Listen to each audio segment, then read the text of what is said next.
हालात हाज़रा की तरफ आते हैं और क्लासिकल असातिज़ा जिनको शाइस्तगी और उसमें भी कमाल था, उर्दू शायरी में तो ख़ास तौर पर, वो बाज़ दफ़ा ज़ाहिर है इंसान के साथ ये चीज़ें तो लगी हुई हैं, उसको जुमलेबाजी भी करनी है, उसको इशारा भी करना है, किनायतन भी बात कहनी है और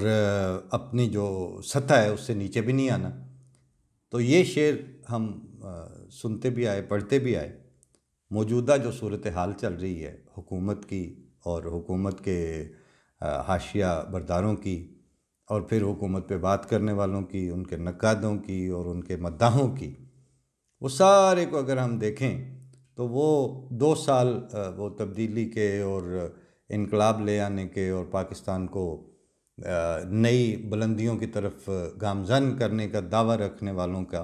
इस सारे क्लाइमैक्स को अगर आज देखें जो इस वक्त सूरत हाल है, तो वो यूं बनती है, ना हम समझे न तुम आए कहीं से,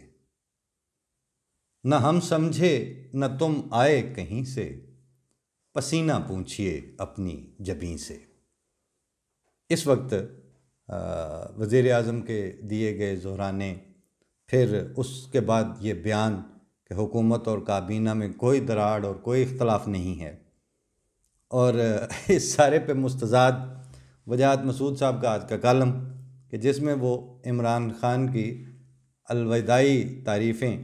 और उनको इस्तफ़हामिया मार्जिन्स दे रहे थे कि हाँ, मतलब उसका अगर वैसे तो हमारा इरादा ये है कि हम आजकल में कुछ 1-2 दिन में उनका वो जो ये वाला कालम था ये भी इन मुंतखब जैसे मुख्तलिफ हम दूसरे दोस्तों के अयाज़ अमीर साहब के या इस तरह की चीज़ों को पेश करते हैं, वसअतुल्लाह खान साहब के, तो ये भी हमने सिलेक्ट तो किया हुआ है कि ये भी हम पेश कर देंगे ताकि तहरीर के साथ ये आवाज़ के तौर पर भी कहीं रह जाए, महफूज हो जाए, डॉक्यूमेंट हो जाए। और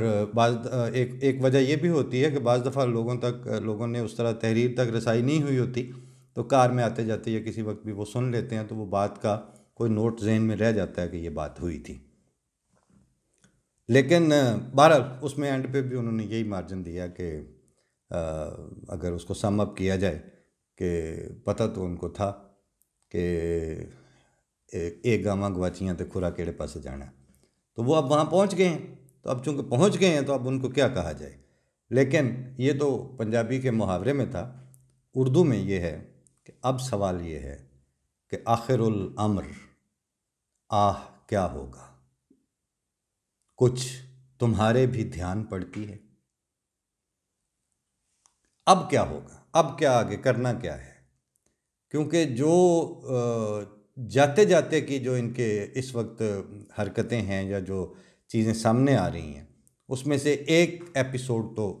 गुज़रते हुए आपने देख लिया, जो पिछले चंद हफ्ते गुज़रे हैं उनमें तो ये था कि एक बिल्कुल तयशुदा जो पिछले 40-45 साल का है ना इनका तरीक़ेकार, कि जब बिल्कुल कंफर्म हो जाए कि अब हम नहीं बच रहे, उस वक्त फिर वो अहमदिया इशू और मजहबी कार्ड खेलना और ख़त्म नबूवत और रिसालत और इन चीज़ों के साथ उसका मुख्तलिफ रंग इख्तियार करने, फिर उसके पीछे छुपना, फिर वज़ीरों की आके गवाहियाँ देनी, और उसमें किसी को कोई इस्तिस्ना हासिल नहीं है। वो पंजाबी में कहते हैं ना कि आज तेरी ते कल साड़ी वारी, तियां दे हो ने नसीब चलिए। तो इनका भी यही है कि उसमें कोई नवाज शरीफ कोई एक्सेप्शन नहीं है, कोई पीपल पार्टी की एक्सेप्शन नहीं है।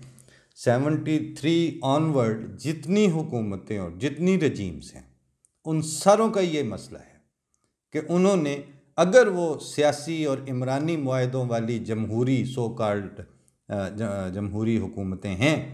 तो उन्होंने जब भी डामाडोल होना है उनका हाथ सीधा अहमदियत के खोंटे पे जाके पड़ना है, बस अब इसको पकड़ो, अब इनके अलावा और कोई बचने की सबील नज़र नहीं आती। खुशकिस्मती कह लें और इनकी मौजूदा अंडरस्टैंडिंग की बदकिस्मती समझ लें कि अब वो तो इस्तेमाल इसलिए नहीं हो सकेगा कि उसमें जो सेंसिटाइज होने की सतह है वो बहुत आगे निकल गई है। और इसके अलावा इज़्ज़त से जाना चलता निज़ाम, पर्या मेला छोड़ना, इसकी इनकी ट्रेनिंग कोई नहीं थी। हुकूमतें इधर भी जाती हैं। ये अभी हमारे जर्मनी में एक सेटअप बना, थोड़े दिनों के बाद ही उनको ख्याल आया कि ख्याल क्या मतलब, वो जो आदाद शुमार ने ये जाहिर किया कि ये काम नहीं चलेगा। मुझे याद है मैंने एक दफ़ा बोर्ड देखे थे, वो जो इनके होते हैं सियासतदानों के इलेक्शन के, थोड़े दिनों बाद फिर थे। पूछा ये क्या है भाई, मसला क्या, कहते हैं वो नहीं चला तो आप फिर दोबारा ऐसे करने लगे हैं। तो ये तो जो उनके पार्लिमानी सिस्टम के अंदर जो कुछ भी उन्होंने करना होता है उसका पब्लिक के ऊपर कोई इम्पेक्ट नहीं आ रहा होता।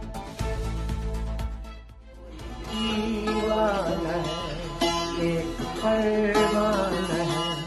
मैंने सब